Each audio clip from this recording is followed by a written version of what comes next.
Tous les goûts sont dans la nature. Ce proverbe ne semble jamais avoir été aussi vrai à l'heure où tout est disponible ou presque en libre service et où on peut partager la moindre de ses passions, le moindre de ses points de vue avec le monde entier. Et pourtant, un consensus semble se détacher et revient avec insistance. Tout était mieux avant. Que l'on parle de films, de musique, de jeux, de sport, revient inlassablement cet argument implacable qui nous dit que les meilleurs jours sont derrière nous et qu'ils ne reviendront pas. Et même si on essaye de s'en détacher, on a tous déjà prononcé ou au moins pensé cette phrase. Aujourd'hui, vous l'aurez compris, on se penche sur ce qui se cache derrière cet étrange mécanisme qu'est la nostalgie dans ce nouvel épisode de Mind Games. La nostalgie est un sentiment qu'il est tout à fait normal de ressentir et qui se traduit par une affection particulière que l'on porte à des choses qu'on relie à notre jeunesse ou à notre enfance et qu'on apprécie de façon un peu irrationnelle parce que ça nous rappelle le bon vieux temps. Et ça s'explique par contre par des faits tout à fait rationnels. D'abord, on a tendance à apprécier les choses qu'on relie à notre enfance parce que c'est une période que l'on considérait souvent comme une période agréable de notre vie où tout nous semblait plus simple, plus pur, une période à laquelle on aimerait souvent retourner. Mais également parce que notre cerveau trie nos souvenirs, et ce de façon totalement inconsciente.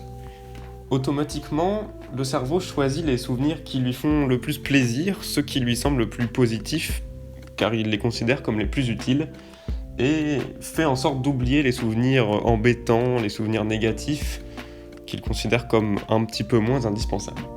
Si le cerveau fait ça, c'est d'abord pour que les souvenirs prennent moins de place. C'est comme un ordinateur dont on viderait la corbeille, mais c'est également pour ne pas traîner des souvenirs négatifs du passé qui nous feraient nous sentir mal, nous feraient nous sentir tristes, et qui au final auraient un impact assez négatif sur notre façon de penser. Le cerveau trie les souvenirs, ce qui nous laisse une image bien plus positive des époques du passé par rapport à celles qu'on pouvait avoir quand on vivait réellement les événements. Et c'est aussi pourquoi on a tendance à apprécier ces objets, ces activités que l'on relie à ces périodes de notre vie qu'on a un peu embellies inconsciemment, car elles nous rappellent un temps qui nous semble donc un peu meilleur. Et en ça, c'est plutôt un sentiment agréable, car la nostalgie nous permet de redécouvrir avec un regard positif des choses qui n'ont pas toujours bien vieilli. Ce qu'il faut bien comprendre, c'est qu'en plus d'associer ces événements du passé à une époque qui nous semblait plus simple et plus agréable, on a également tendance à oublier les parties négatives des films qu'on a vus quand on était jeune ou des jeux auxquels on a joué, et donc d'autant plus les idéaliser. Et rapidement, la nostalgie est devenue un élément marketing extrêmement important. Remake de films, reprise d'anciens albums, on est passé par toutes les cases pour valoriser des produits qui ont pour objectif de rappeler des souvenirs aux personnes qui les consomment. On pourrait également parler de la mode rétro qui également repose sur un sentiment de nostalgie. Le jeu vidéo est lui aussi passé par là, bien qu'il s'agisse d'une industrie un peu plus récente, avec des projets comme World of Warcraft Vanilla, qui ont pour objectif très clair de susciter la nostalgie des joueurs. Dès les années 80, on remarque que de plus en plus d'émissions de télé et de séries à caractère volontairement rétro commencent à apparaître sur les écrans. C'est ici que l'on note le véritable début de la nostalgie en tant que business. Et ce phénomène ne fera que de s'accroître d'année en année, et de nombreuses études vont sortir sur le sujet. On s'intéresse à qui sont les personnes les plus touchées par la nostalgie. On regarde également quels sont les produits qui arrivent le mieux à redonner les sentiments originaux. Certains chercheurs critiquent même parfois la nostalgie en disant que c'est juste une façon de ne pas accepter le changement et de vouloir toujours rester dans son petit confort personnel, si on peut dire. En 2006, Pickering et Kitley répondent à ces critiques en disant que la nostalgie, au contraire, est un excellent moyen de s'adapter à une société qui progresse très rapidement, en regardant vers l'avant sans s'empêcher pour autant de regarder vers l'arrière. Mais ce n'est que très récemment que sont sorties des études sur comment on fabrique de la nostalgie. C'est pourtant une question qu'il est très légitime de se poser, car comment expliquer que certaines marques, certaines franchises traversent les siècles, tandis que d'autres tombent beaucoup plus facilement dans l'oubli. Une étude extrêmement complète de Hartman et Brunk, parue en 2019, essaye de comprendre comment fonctionne la nostalgie et le phénomène qu'ils appellent le réenchantement. C'est-à-dire permettre aux consommateurs de se sentir à nouveau enchantés, comme si c'était la première fois qu'ils découvraient le produit. D'après les chercheurs, la nostalgie peut avoir 3 fonctions. Tout d'abord, ce qu'ils appellent le reenactment, qu'on pourrait traduire par reconstitution, c'est ce qu'on pourrait appeler la nostalgie premier degré. Ici, on met en compétition le passé avec le présent, en argumentant que certaines coutumes, certaines techniques du passé étaient bien plus intéressantes que ce qu'on peut faire aujourd'hui. Le passé est ici vu comme un symbole de supériorité morale qui peut être utilisé pour construire un meilleur présent et un meilleur futur. C'est cette fonction que remplit la nostalgie dans les remakes de films.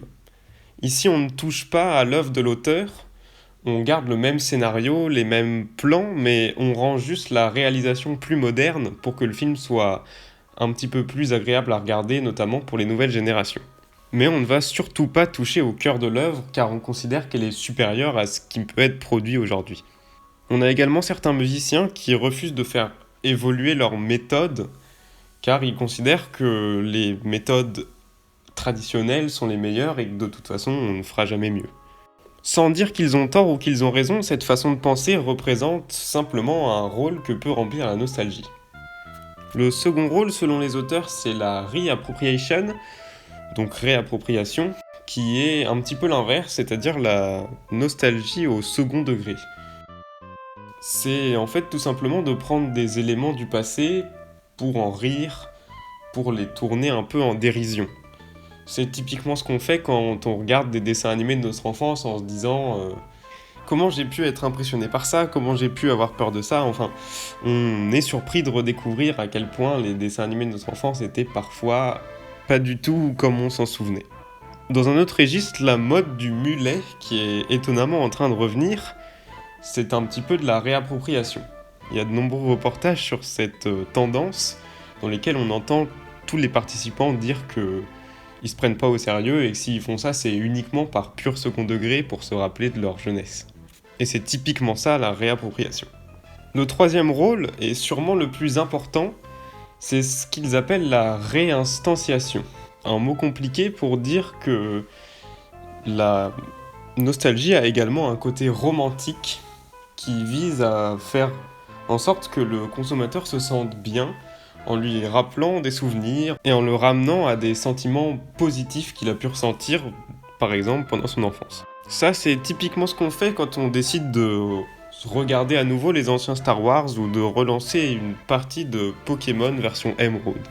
On ne cherche pas spécialement à être impressionné, à découvrir de nouvelles sensations, on cherche simplement à retrouver cette ambiance, ces sentiments qui nous avaient traversés quand on avait consommé le produit la première fois et qu'on avait tant apprécié. Ça nous rappelle une époque bien plus simple et tout nous semble alors plus agréable.